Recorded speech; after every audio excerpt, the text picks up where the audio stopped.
Hey guys, in this video I'm going to show you how to add a credit card to a PayPal account. The first thing I want you to do is just log into your PayPal account, and once you're logged in here in the home section, you'll actually see right here it says add card or bank.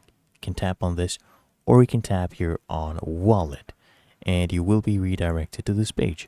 And you can see we have our PayPal balance. We have one card already. If you want to link another credit card, or you can just tap here on link a card, and this pop-up will open up. You just go ahead and enter your card number, your expiration date, and your CVV code. Your billing address will be picked up automatically based on whatever you input when you're creating your account. If it's something different, you can add a new billing address. Then you just come here and tap on link card. And as you can see, our new card has been linked. So it's really that easy. And if you found this video helpful, make sure you smash the like button and subscribe to App Mentor.